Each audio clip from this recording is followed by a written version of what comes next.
Welcome to my new episode entitled All About Sound System by ER Works.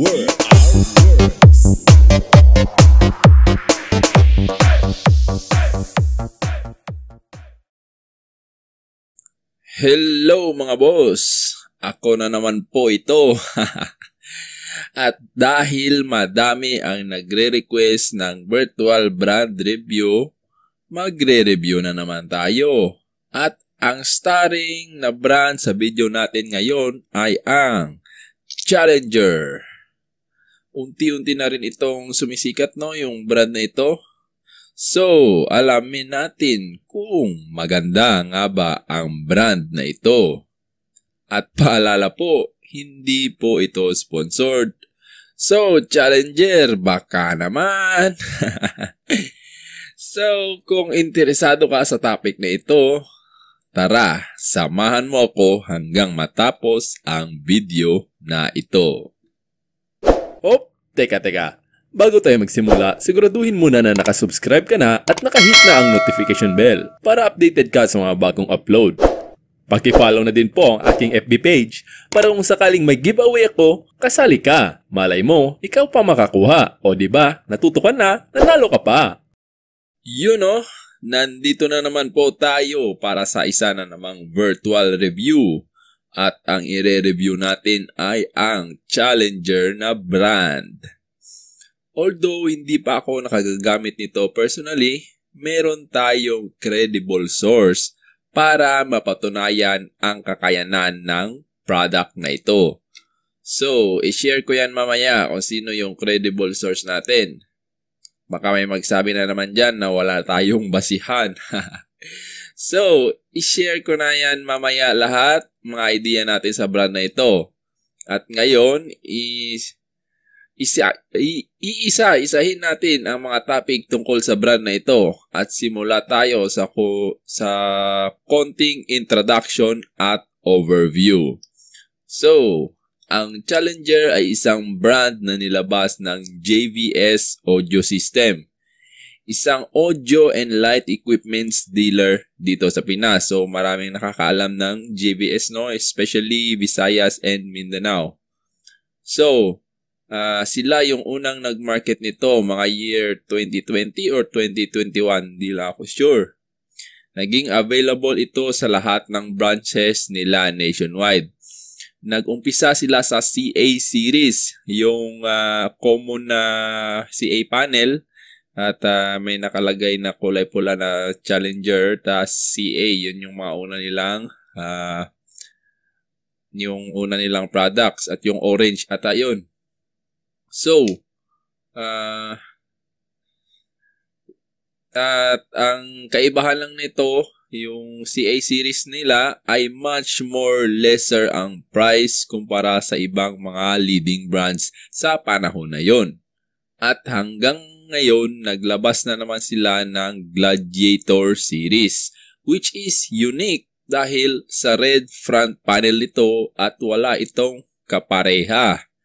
At meron na din itong makakapal at malaataul din kahabang amps na sinasabak na rin sa battlefield. So marami na ding sounds ang nakademo nito at meron din silang nilalabas na Challenger speakers which is very budget meal kumpara sa ibang top brands. So ngayon, tapos na tayo sa overview. Punta tayo sa advantages ng Challenger kaysa sa ibang brand. So, budget-wise, kayang makipagsabayan ni Challenger sa ibang budget brand. Pero, sa performance, kayang-kaya din makipagsabayan ni Challenger sa mga top brands. O, diba? Ang galing. Kasi hindi siya pareho sa ibang budget brands na tinipid masyado sa pyesa. Kaya ang performance, expect mo na hindi gaano kaganda, no? Kung yung mga mumurahing brands, yung mga mababa yung presyo, matik na yung sa isip natin, pangit yan, low quality yan. Pero ibang klase yung sa Challenger.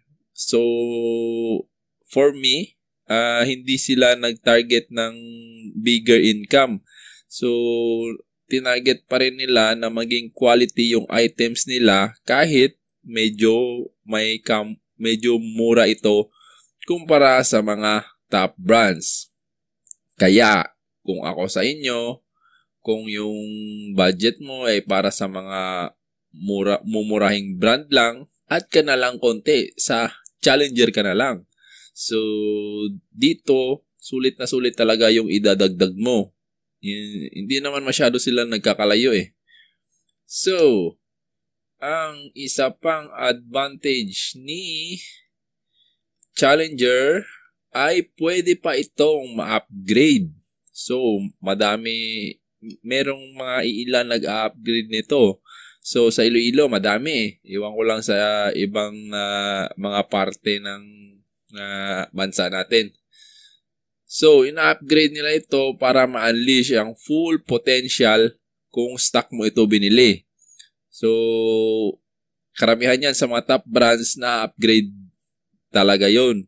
Si Challenger na-upgrade din sa mga mumurahing brands kasi limited lang yung mga power supply niya, limited lang yung sa may stepper niya, konti lang yung step driver, konti lang, maliliit lang yung amperahe ng diode, kaya kung i-upgrade mo baka masira. Pero si Challenger, walang magiging problema kahit i-full upgrade mo siya. So, isa pang advantage ng brand na ito, marami kang choices. Hindi lang amplifiers at speakers ang meron sila. Meron pa silang pro audio equipments like microphone, passive speakers, line array, meron na din silang processors. So, madami ka ng pagpipilian. At ito ay available sa lahat ng JVS Audio System branch nationwide. Kung merong JVS sa inyo, di mo na kailangan bumili online, which is now too risky kasi madami ang mga scammer ngayon. So, beware po tayo dyan, no? Only sa mga trusted sellers lang tayo bumili. At kung may mga resellers man, pwede nyong legit check nyo muna sa mga groups bago kayo bumili. Huwag magmadali. I-legit check natin muna yan. So, madami yung mga groups dyan na pwede nyong i-post kung legit check nyo ang isang reseller. Kasi yung mga kilalang reseller, madami man talaga yung mga customers nila kahit payment first. Kasi kung legit na mga resellers, hindi naman lahat ng item na COD. Kasi experience din ako niyan, mahirap din para sa sellers yung mag-COD kasi kung in case na hindi nyo kukunin yung order nyo sa reseller, sila yung mag-aabono ng shipping fee, which is malaking kalugian sa isang reseller. Konti lang nga yung kita ng isang reseller at malulugi pa. So, intindihin din natin sila. Yun yung isang payo ko din sa inyo. Kung gusto nyo malaman na legit yung isang reseller, ipa-legit check nyo sa mga group kasi marami yung mga customers nila. Magko-comment yan dyan sa post ninyo kung meron bang transaction sila at okay ba yung naging takbo ng kanilang transactions. So next, disadvantage ng Challenger ikuha na natin, i-discuss natin. So lahat ng brand meron talagang disadvantage. Hindi pwedeng wala. Kada review natin, aalamin talaga natin ang disadvantage para patas naman tayo sa lahat at hindi tayo maging bias. Tulad ng iba na puro good review lang. Kaya alamin din natin kung ano yung mga bagay-bagay na mga downsides ng isang brand. So, proceed tayo. Ito ang konting disadvantage lang naman ng Challenger brand ay ang price niya medyo mataas konti kaysa sa mga budget brands. In same specs, meron mga comparison dyan sa Challenger na products mga Gladiator series niya, kino-compare nila sa ibang budget brand. So, may mga difference na mga 2K, 3K, minsan 3K something. So, maliit lang talaga. Hindi yung masyadong malaki yung gap na mga sobra 10K talaga. So, ito yung sabi ko kanina, kung yung budget mo para sa mumurahin, add ka na lang konti. Mag-ipon ka pa ng konti para sa Challenger. Kung gusto mo talaga na Challenger yung mabibili mo. So, kung wala ka talagang pandagdag, malaki-laki na din yung 2K, 3K. So, dun ka na lang sa mga budget na amplifiers. Another disadvantage ay kung bumili ka online at malayo ka sa JBS na mga branch, sa JBS Audio System, hindi naman lahat ng lugar sa Pilipinas meron yan, pili lang. Medyo mahihirapan ka sa after sales service dahil bago pa nga ang brand na ito at hindi pa ito masyado kabisado ng ibang tech.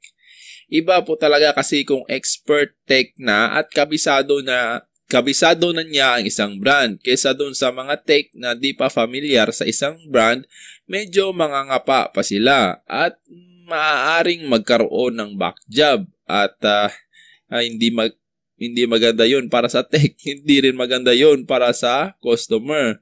At dadating din tayo kasi sa point dyan na magpapaayos ka kasi gamit lang yan. Kahit matibay pa yan, kahit branded pa yan, masisira at masisira talaga yan. Wala pong bagay na hindi nasisira. At yun lang no sa disadvantage na. Proceed na tayo sa build quality and durability. Sa quality, maganda na rin naman ang quality ng bagong labas ngayon ng Challenger.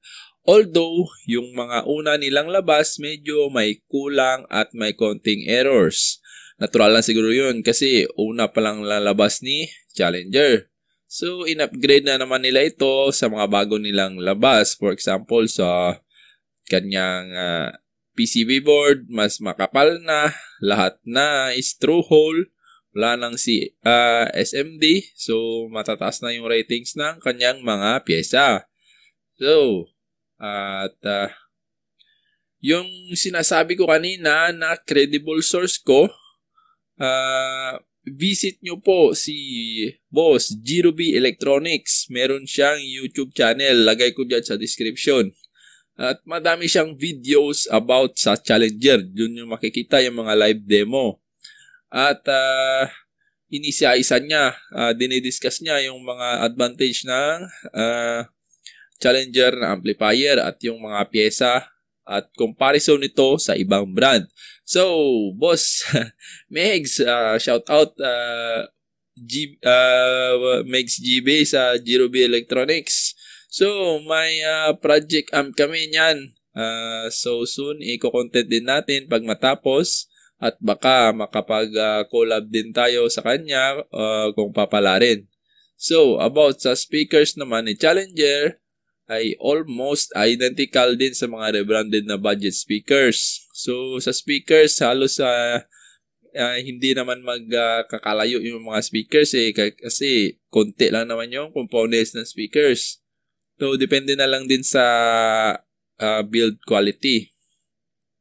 Pero, quality na naman yung Challenger, lalo na meron silang pang-professional audio na mga line array at yung mga passive speakers which is tested na sa mga events. So, hindi naman kasi basta-basta maglalabas lang si JBS ng mga pipitubing brand kasi nakataya yung pangalan nila dyan na kilala sila bilang dealer ng mga quality at high-end audio equipments, particularly sa mga band equipments, mga gitara, mga piano, yung mga mamahaling gamit sa mga banda, nandun yan sa JBS Audio System. So, piling-pili talaga yung mga brands na nire-resell nila. So, isa na yung Challenger na which is product nila. Sinisigurado talaga nila na maganda yung product nila bago mapunta sa mga consumer. So for our conclusion, Challenger is also a game changer in sound industry kasi medyo less ang price nito kumpara sa mga top brands.